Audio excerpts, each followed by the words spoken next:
Guys इकडे घरामध्ये खूप मजेशीर किस्सा घडतोय। तर इथे धनंजय आणि इरिनाचं कॉन्व्हर्सेशन खूप मस्त आहे। तर चला तर बघूयात नेमकं काय घडतंय। बाथरूम एरियामध्ये इकडे निकी तांबोळी आहे, धनंजय, इरिना, अभिजित सावंत, जान्हवी आहे, योगिता आहे। तर इथे सगळेजण बसलेले असतात। तर निकी विचारते की आता जसं तुम्ही घरच्यांबद्दल विचार करून करन्सी घेतली तसंच इथून पुढे देखील फक्त तुम्ही घरच्यांचाच विचार करणार का? तेवढ्यात योगिता म्हणते की नाही, इथून पुढे ऑफर पुढे कोणती आहे? धनंजय म्हणतो की पुढचा माणूस कोणता आहे या सिच्युएशनवरती डिपेंड करतं की कोणाचा विचार करायचा। त्यावरती तो इरिनाकडे बघतो आणि विचारतो, इरिना काय तुला काय वाटतं? त्यावरती ती म्हणते की मला काय बोलायचं कळत नाहीये।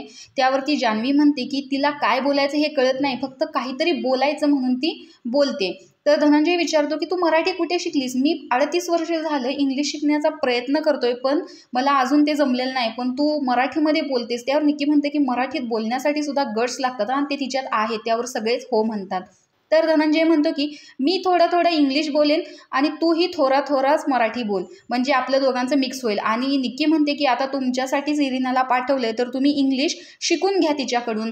त्यावरती ते सगळेजण एकमत होतात आणि इरिना धनंजयला इंग्लिश शिकवायला तयार होते। तर अशा प्रकारे इथे मजेशीर असं बोलणं चाललेलं आहे आणि इरिनाची इथे थोड्याफार प्रमाणात खिल्ली उडवली जात आहे। तर बघूया धनंजयला इरिनाचं इंग्लिश कितपत समजतंय आणि घरातून बाहेर पडताना धनंजय हा इंग्लिश शिकूनच बाहेर पडेल की नाही, याबद्दल तुम्हाला काय वाटतं हे कमेंट बॉक्समध्ये सांगायला विसरू नका। आणि अशाच अपडेटसाठी आपल्या चॅनलला सबस्क्राईब करा। तोपर्यंत बाय बाय।